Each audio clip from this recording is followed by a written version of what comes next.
Hello horror fans, and once again welcome back to the scariest channel on YouTube, Top 5 Scary Videos, the place where a book is never just a book but more of a portal into a strange, new, terrifying world. What's going on guys? As per usual, I'll be your horror host Jack Finch as we dive to the fictional world of fright and fanaticism, creep through the crypts of both time and space combined, and take a look at the top 5 scary fictional characters you wouldn't want to be real. Roll the clip. And all free today.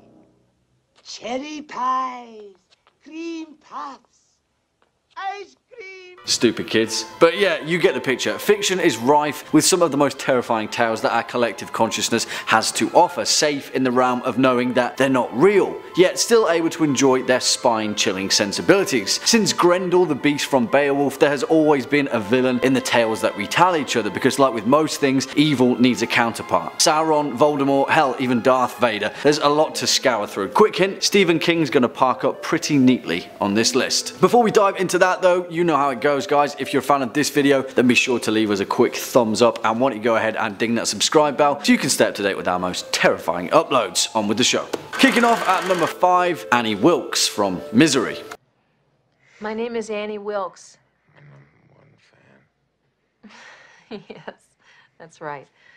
I'm also a nurse. See, I told you there'd be some Stephen King on this list because the king of horror just does it so well, and there's nothing better to kick off this list than with one of the most terrifying, deranged psychopathic killers in the world of fiction. Annie Wilkes, the one and only antagonist of Stephen King's Misery, released in 1987 when King was at the top of his game. If you've ever read or seen Misery, the 1990 movie, and perhaps the best adaptation of any King novel, then you'll know that Kathy Bates is responsible for cementing the character of Annie Wilkes into the realm of iconic horror legend, and well, the term hobbling, that's all I'm going to say on that matter. Annie Wilkes, in King's own words, was the response to his own drug problem at the time, and fan response to his shift away from the horror genre. As he said, Annie was my drug problem and she was my #1 fan. God, she never wanted to leave. Next up at number 4, The Nothing from The Never-Ending Story. Because there's nothing more bleak and desolate than the threat of all hope and joy being wiped from existence. Everything that's good and warm in the world snuffed out by a senseless, ambivalent force.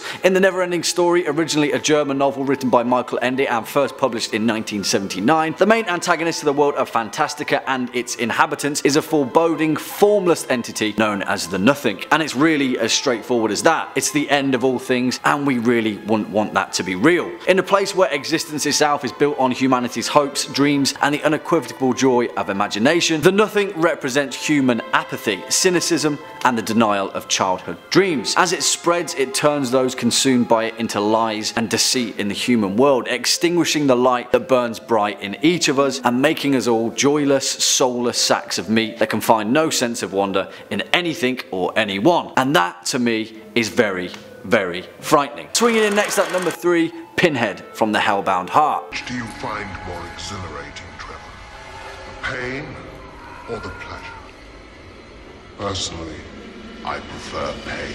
If you've seen the Hellraiser series, then you'll know exactly why, but the very concept of Pinhead is what strikes fear into the hearts of many horror fans. Also known as the Hell Priest, the Pope of Hell, and the Cold Man, Pinhead was created by Clive Barker back in November of 1986, where he saw his Dracula-esque character as an intelligent foil to the likes of Freddy Krueger and Jason Voorhees. The origin of Pinhead is where the terror truly shines though, and in the events of Hell on Earth, it is revealed that Pinhead was originally a man named Elliot Spencer, a captain in the British Expeditionary Force who was suffering from PTSD after the events of the Battle of Passchendaele, where he lost his faith in humanity. He wandered Earth, indulging in a hedonistic lifestyle in an effort to bury his trauma through a mix of pain and pleasure, before eventually finding the Lament Configuration in British India in 1921. And, well, we know what happens next, right? Next up at number 2, Judge Holden from Blood Meridian. And, well, he might kind of already have been real, but, well, it's not confirmed, so we'll just keep our fingers crossed. There are several ambiguous historical records pointing towards a person named Judge Holden, who was a murderer and professional scalp hunter in the mid-19th century, partnered with the notorious John Joel Glanton. However, we're looking at Cormac McCarthy's interpretation of the character, and, well, he's one of the most horrifying individuals that literature has managed to muster in the past last 100 years. In McCarthy's Blood Meridian,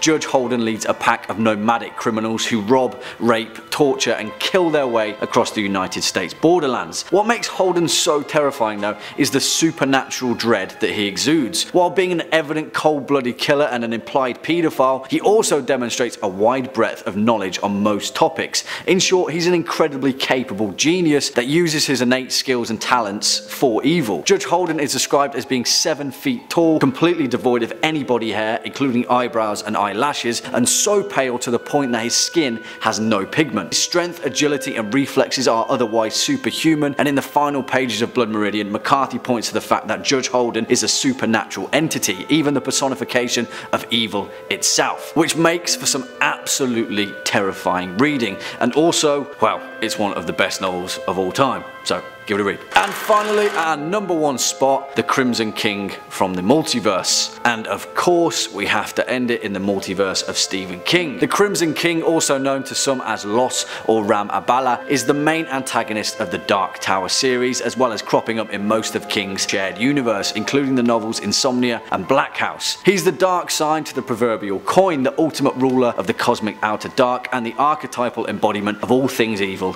in the fictional multiverse. It's no small feat the fact that with all of the terrifying creatures that Stephen King has managed to conjure forward from his brain, that this guy is the sum of all their parts. The Crimson King is literally evil itself. He was the bastard offspring of Arthur Eld, the legendary gunslinger and ancestor of Roland of Gilead, and the Crimson Queen, an amorphous, unknown evil entity from the beginning of creation. It is also thought that the Crimson King is of the same species as it, or more commonly Pennywise the Dancing Clown, or in other words, the Deadlights. But, well, that's a story for another time, eh? Unfortunately folks, that's all we've got time for in today's video. Thank you for sticking around to the end. If you enjoyed this video, then go ahead and leave us a thumbs up and hit that subscribe bell so you can stay up to date with our latest and greatest uploads. As always, I've been your host Jack Finch, you've been watching Top 5 Scary Videos, and until next time, you take it easy.